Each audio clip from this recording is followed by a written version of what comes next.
Olá, seja muito bem-vinda, muito bem-vindo a mais um Diálogos com o MPPE, o seu programa de entrevistas do Ministério Público do Estado de Pernambuco. Nesta edição, nós vamos falar sobre a população da melhor-idade, sim, os idosos. Nós vamos apresentar um pouquinho do trabalho do Ministério Público em prol da melhor-idade, através da caravana da pessoa idosa que existe na instituição. E a gente convidou para falar a respeito a Procuradora de Justiça, Yelena Monteiro, para falar um pouquinho, ela coordena a caravana para falar um pouquinho do trabalho da instituição em prol da terceira idade. Doutora Yelena, muito obrigado por ter aceitado o nosso convite, seja muito bem-vinda. E eu já queria que a senhora iniciasse a sua fala falando justamente o que é a caravana da pessoa idosa. Boa tarde, Rafael, boa tarde a todos, eu agradeço a oportunidade de falar. A caravana surgiu em decorrência de um trabalho que já era sendo feito na promotoria, né? Vale lembrar que a temática do envelhecimento dentro do Ministério Público iniciou-se com Deise, que é desembargadora, ao tempo que ela era promotora de justiça. Depois nós tivemos Ângela Simões, que foi a coordenadora do CAOP Cidadania, a primeira coordenadora, por assim dizer, juntamente com Judite, que também se aposentou. Então, foram essas que iniciaram esse trabalho, né? Eu participei da criação da Promotoria de Cidadania, né?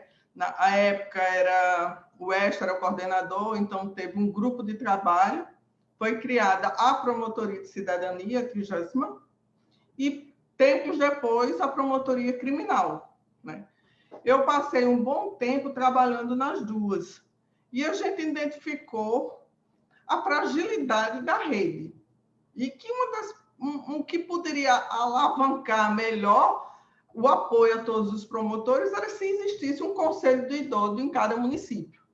Então, nós fizemos um projeto, né? Na época, era Banco Real, que tinha o concurso Talentos da Maturidade, e tinha a categoria Projetos Exemplares. Então, nós nos inscrevemos e fomos contemplados, né? Nós tivemos essa novidade, teve um aporte de recursos e a caravana começou trabalhando para dar apoio aos promotores, né? A função da caravana é fomentar políticas públicas, apoiar os promotores, né? Dar visibilidade interna para a questão da pessoa idosa.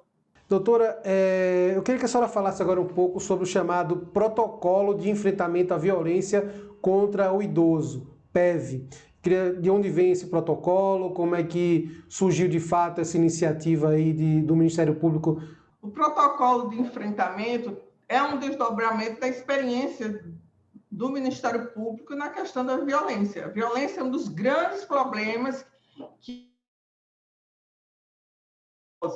né? Violência, saúde, né? E locomoção, transporte. São muito fortes essas questões.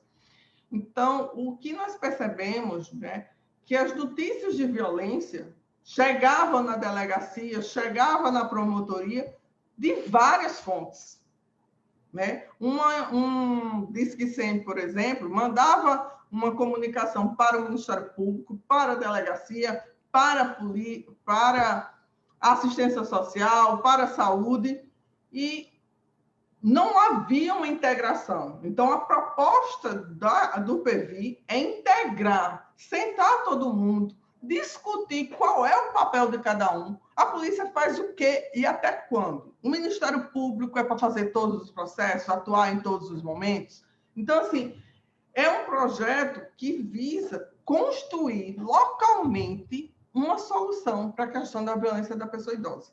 E quando o idoso é um pouco mais vulnerável, situação de Alzheimer, Parkinson, alguma doença mais assim da idade, do tempo de vida realmente que é natural, como assim um idoso pode dar aquele grito de socorro, né? Estou sendo violentado, ou física ou moralmente, como a senhora mesmo falou, tem um acompanhamento aí de assistente social, o MP dá um encaminhamento, vez ou outra faz uma visita para ver se mesmo em casa aquele idoso está em situação vexatório, ou seja, abandonado, entre aspas, não tem a presença, mas a ausência ao mesmo tempo daquele parente? Como é que faz esse acompanhamento e como fazer, assim como na violência contra a mulher, para que aquela, no depoimento, quando colher aquele depoimento da vítima, não fazer a revitimização? Quando a gente fala do protocolo de enfrentamento da violência contra a pessoa idosa, que a gente vai descobrir as competências de cada um, é aí que a gente também decide.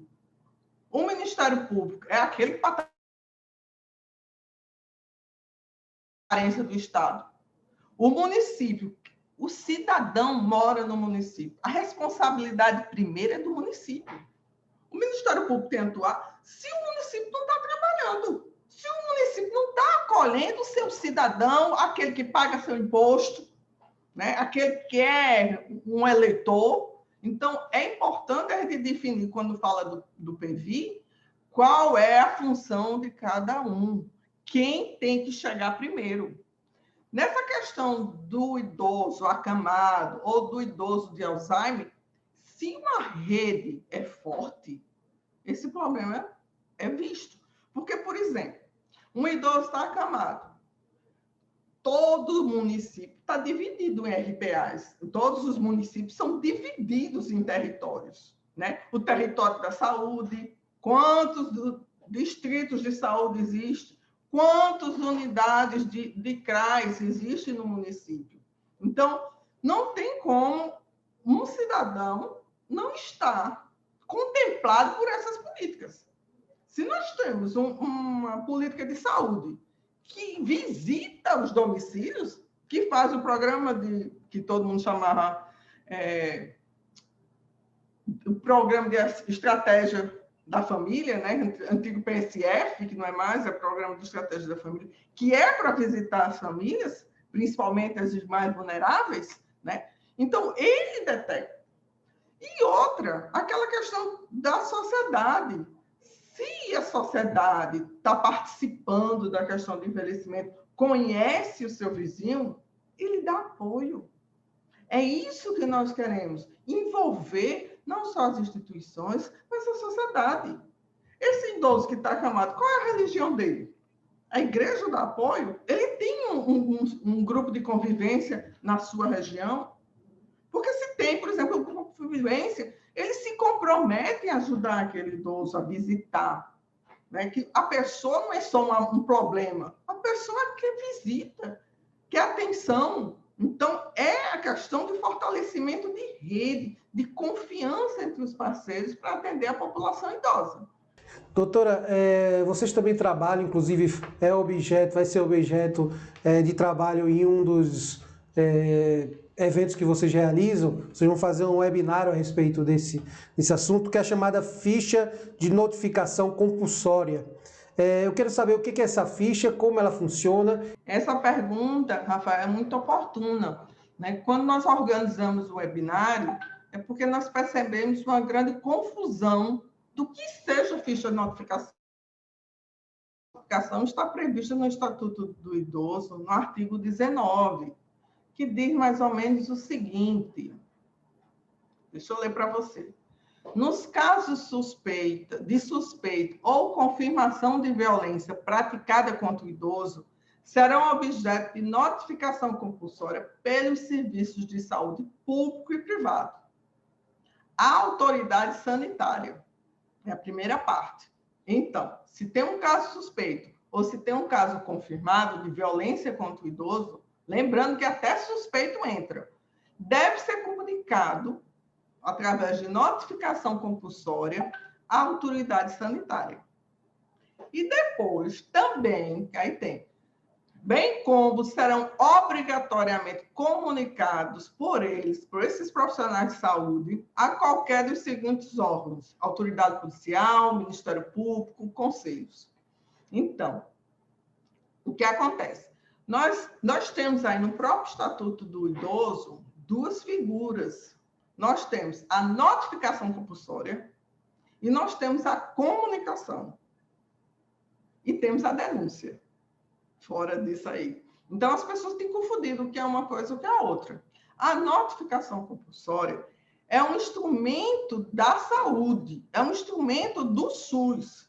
É um formulário padrão, é um formulário do Ministério da Saúde e só ele é notificação. Só ele serve para colocar o dado no Sistema Nacional, no SINAM. Quando você entra no SINAM, quando gera número no SINAM, possibilita a mudança da política pública, possibilita recursos. Então, quando a gente está orientando, querendo discutir, minha gente, é importante fazer a notificação, é justamente para isso. Porque se tem notificação, pode ter recurso. A gente, atualmente, a gente entendeu muito bem isso, que seja notificação, né? Quando a gente vê casos de Covid, vocês têm observado, aumentou o número de notificações, aí muda, vai ter mais recurso ou menos recurso, tem hospital de campanha ou não tem. Então, a notificação é um dado epidemiológico para pensar numa política pública. Então, se não tem essa ficha, exclusivamente essa ficha não está preenchida e não está no SINAM, não gera número. O que nós identificamos? Que nós tínhamos um alto nível de denúncia, de Disque 100, e nós tínhamos um número baixo, que não refletia essa realidade de notificação. Então, nossa preocupação é orientar os profissionais de saúde para notificar. A notificação é isso. Comunicação é outra coisa. Comunicação é você, como profissional de saúde, informar as autoridades sobre uma situação suspeita ou confirmada. E temos, por fim, a denúncia. Denúncia, eu como cidadã, profissional de saúde, vi uma situação, fiz o meu dever de casa, porque eu estou obrigada, por lei, a fazer a notificação. Também comuniquei, fiz a minha comunicaçãozinha às autoridades, à polícia, por exemplo, mas mesmo assim, eu não me dei satisfeita. Eu quero denunciar. Eu ligo para o Disque 100 ou ligo para o Disque Ministério Público. São três coisas distintas. Apesar de muita gente confundir, são ações distintas. E essa é a nossa preocupação para que as pessoas compreendam o que significa ficha de notificação. Nessa questão de notificação, nós, da Caravana, juntamente com o GNDH, juntamente com a ANPIB, em 2014 fizemos um levantamento nacional com os promotores de justiça e apenas 13% dos promotores que responderam conheciam a ficha. Eles tinham recebido notícia de crime, tudinho, mas a ficha, e somente a ficha, eles não conheciam. Doutora Yerina, mais uma vez eu gostaria de agradecer pela sua participação aqui, ter aceitado o nosso convite em dialogar com a sociedade pernambucana um pouco sobre as questões aí do idoso, apresentar o trabalho da Caravana do Idoso, importante instrumento de serviço público.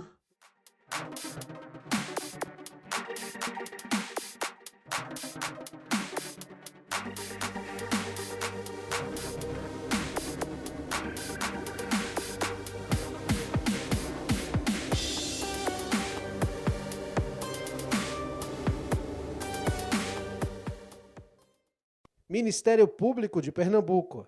Compromisso com a cidadania.